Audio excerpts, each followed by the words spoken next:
Hello? Hello. How are you doing today? Good, thank you. What have you been up to? You've been out of the wrestling world for a little while now. What's been going on in your life?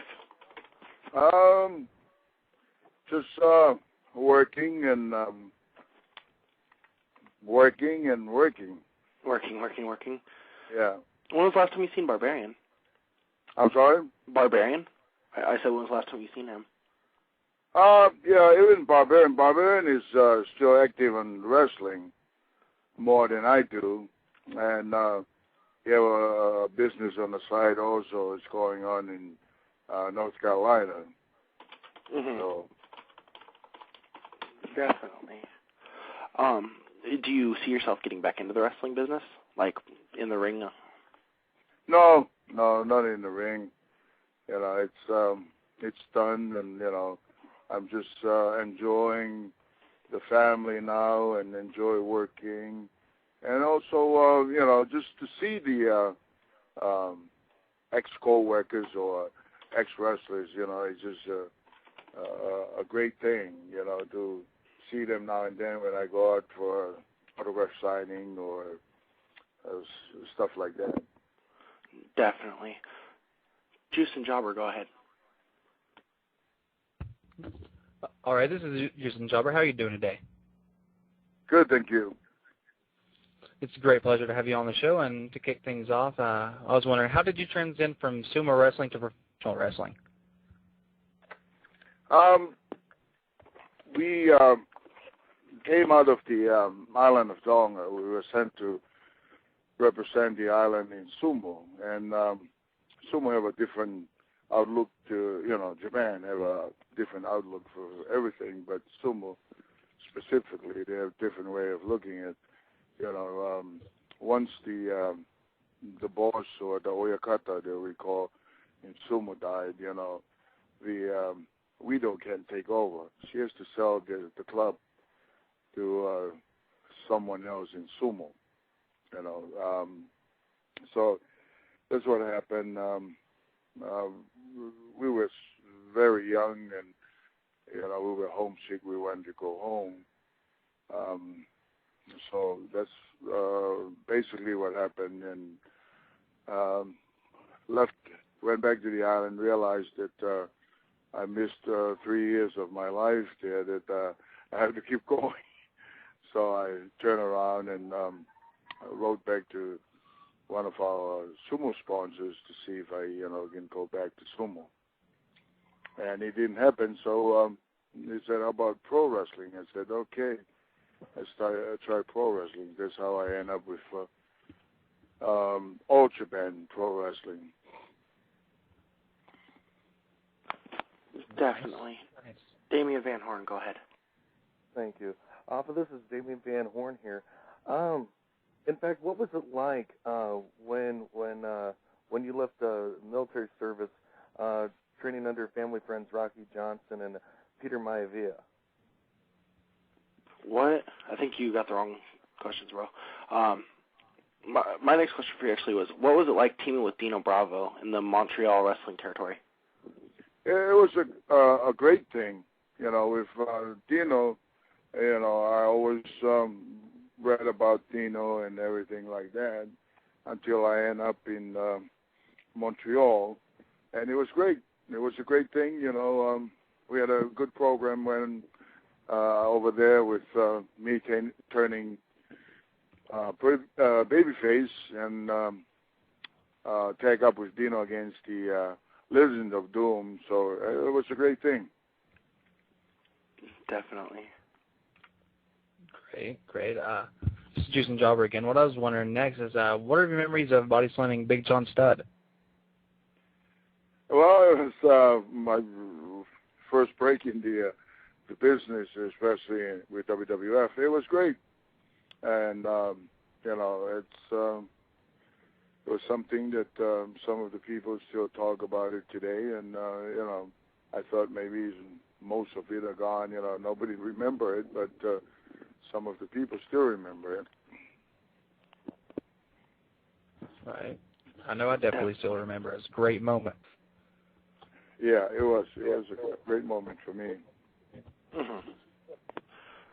I actually had one more question before I kick it over to Damien Van Horn. My next question for you actually was, how did you get paired up with Tama or Tonga Kid as the Islanders? Tama was there. Tonga Kid was there already, and when they brought me in there, I wasn't sure myself. You know, I teamed up with Steamboat. I teamed up with Jim Power. You know, when they brought us from Canada, from Montreal. So, you know, there were a few guys there that they teamed me up with, and all of a sudden, here comes, they brought back Tonga Kid, and then they put us as the Islanders. Definitely. That was a good tag team. Thank you. Definitely. Damien Van Horn, go ahead. Thank you. Haku, this is Damien again. What did you think of the King gimmick you had as King Haku? It was great.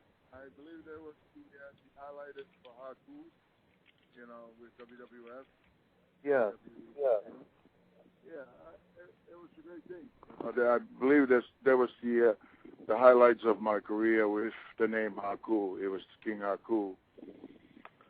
So, you know, matter of fact, you know, this guy brought like a poster of the whole ring with everybody, you know. It was a great thing for me to look at it and sign, of course, the autograph. It was, you know, because now some of the guys were on it, you know, they're gone. They died, you know, and God bless their souls. But, you know, it was great. Definitely. We have a caller that has a question for you. Is it okay to let them on the air to ask you the question? Sure. Caller, you are on the air. Hello, guys. It's Mr. Showtime. How are you? Hi. I'm very well, thank you. Meng, Haku, who do you like to be called? It's fine. Meng, Haku, whatever you like to call it, that's fine. Okay.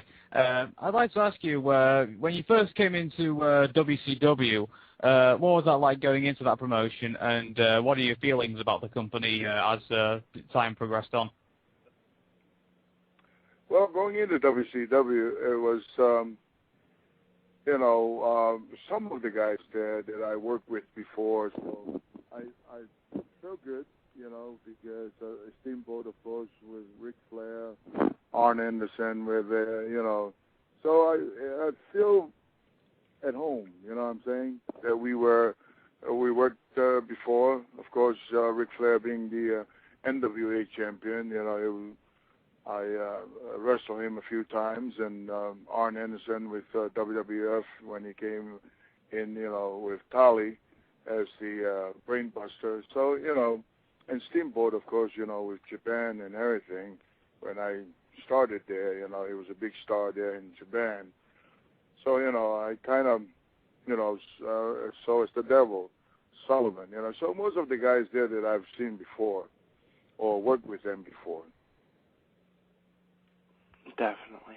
Any other questions, Mr. Showtime? Probably one which I just thought of off the top of my head. You were the last wrestler in WCW to hold the WCW Hardcore Championship. Did you ever see yourself doing hardcore wrestling or being involved in that angle in any way? It's a good question because when I went in there, with you know, my last career with the WCW was, you know, the Hardcore Champion. So when I went over there, of course I went without the belt, you know, and I thought that they were going to put me in there, you know, more for hardcore than anything, but it didn't. So I hope they bring it back. You know, and I hope it's just a matter of, you know, time that they will, you know, do it again or put the belt out there. And I'm sure I think so, that they still hold the belt, right, for hardcore. So I hope they'll bring it back. Definitely. Thank you, Mr. Showtime. Thank you very much. Thank you. All right. My next question for you is, what are your memories of teaming with Andre the Giant as the Colossal Connection? It was an honor. My goodness, it was a great thing to me in my career also, in that matter of, having Andre as my partner. It was an honor, really, to be on his side and travel with him and, all that good stuff. And that was the only time that I was a champion there with WWF as a tag team champion with Andre. So it was a great thing, it was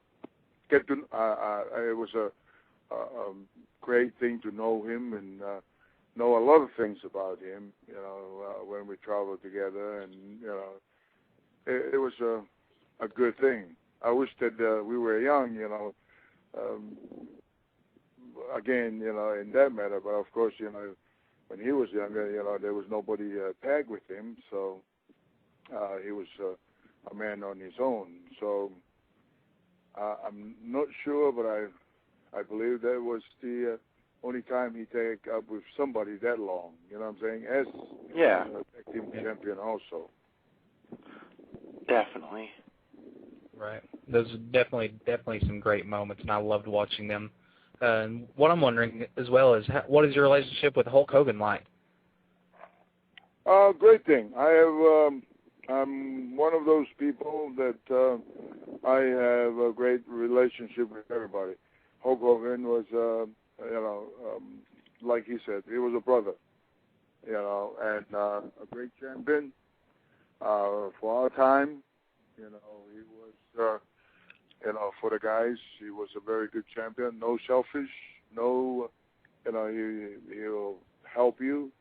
He'll give a hand for anything that you want. A lot of guys that we live here in Florida, it was great, and he's still great. He still has something going. He'll call, and when we see him, it was just like yesterday when we used to wrestle together.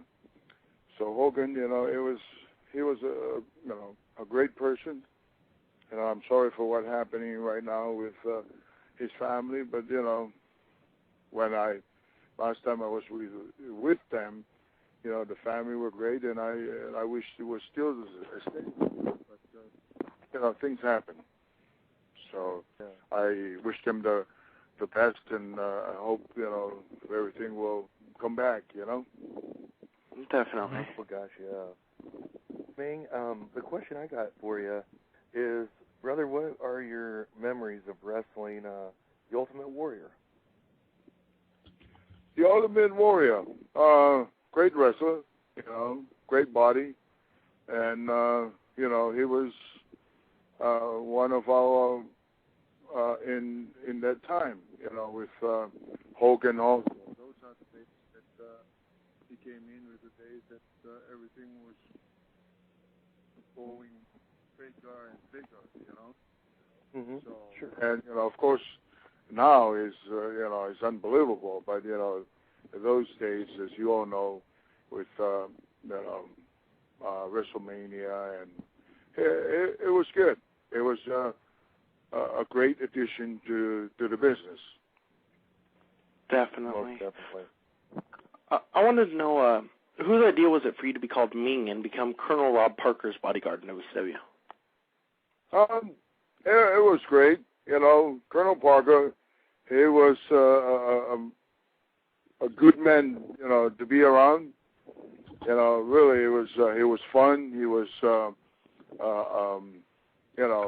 he came from a wrestling family, promoters, and so, I was kind of that was the first time I met him. I've heard of him and his brothers and his family, but that was the first time, he was down to earth, he didn't, think of, because of where he comes from and the family, in wrestling, it was just one of us, So I liked it. It was a great thing. With the whole deal there with him as our manager. With Slater, Dick Slater, and them. The family. It was good. I enjoy him very much. Definitely. What was it like being part of the Dungeon of Doom? The Dungeon of Doom, that was another thing, too. I wish you guys can see it, Those days were perfect for us, especially for me. I was at home, and we're taping out of Universal, and, imagine, guys, this is, there were times there that we have to have some taping, in the middle of the night and stuff like that, out of Universal. And, it was fun. The Dungeon of Doom, it was fun, with all the guys goof around and, things like that. It was, we start to see, even WWE days, you start to see the different side of wrestling. Right. You have more taping and you have more fun, midnight taping, it become like Hollywood movies and stuff like that, So that was, it gave me back a laugh on the Dungeon of Doom. It was crazy. Wow, outstanding. That's great. Well, just even kind of speaking of that, because it was a phenomenal sight just to be able to see. What was it like wrestling in a Tower of Doom match at WCW Uncensored in 1996? Tower of Doom.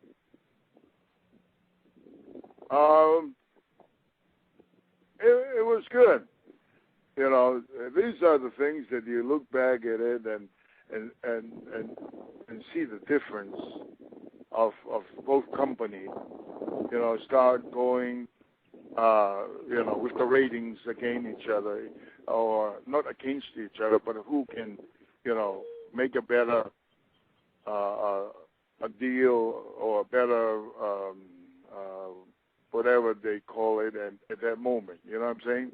Yeah. From the first match to the last match, for that pay-per-view and, WrestleMania, So you start to see that, with the both sides, and they start bringing some different names for their pay-per-views. You know what I'm saying?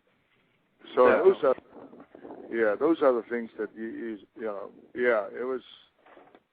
it was good. I enjoy it. Phenomenal. What was it like feuding with Bill Goldberg? Goldberg, it was great. I wish that they went on a different side of it, with me and Goldberg, Yeah. I remember that night that they, pushed me so hard, just all night long, and, got beat by the same night also, by Goldberg. I wish that they went a little different side of it. If we sit and watch the tape right now, I'll tell you exactly where it should be changed. But, hey, that's what they wanted, and it's done. I enjoy it. I enjoy working with Goldberg because that was my kind of work. I worked a little, snuck and, harder, and I'm one of those guys that, that keep the business to make sure it's, real inside and outside, Yeah. So, when Goldberg, came in, he likes that, and that's why, even though they beat me, we were still wrestling against each other because every time we step in there, it was good. No matter how long or how short it was, I believe you get excitement out of it, Definitely.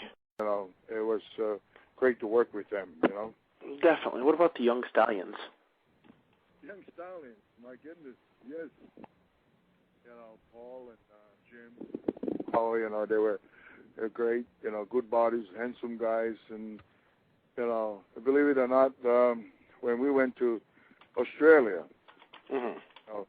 S.T. Jones, God bless his soul, these guys were on TV all the time. And, you know, no matter if they lose or win, when we get there, they were bigger than all of us. They should be the main eventers over there. Yeah. In Australia, you know, because the people see them all the time on TV, and you know, if they do job or win the match, you can never touch them there in Australia. But they were great, again, friends, and you know, those are the days that we were so close to each other. We traveled together, you know. We started from driving in the small territories and, you know, stuff like that. So, you know, even when WWF, we were starting to build a reputation around the world, you know, that's what happened. You know, we were traveling together. Even, you know, if we fly somewhere, you know, we'll get the rent a car and, you know, share and all that stuff. You know, so it was great. They were a good tag team also. Definitely. Do you have a MySpace or anything you'd like to plug before we go ahead and wrap this up? Just you know, I mean, just wanted to thank you for all the people hearing us right now on radio and the people all over the world, you know, for supporting us, you know, and supporting wrestling. And I hope they keep on supporting the wrestling wherever they, you know, they see it, either TV or on live. And but the main thing is thank you for all these years for supporting us. That we are retired now and on the side, and keep on supporting wrestling, please. And I hope that all the wrestlers out there, men and women, are doing fine, and I hope they are in good health. And God bless everybody. Definitely. Thank you very much for coming on. All right.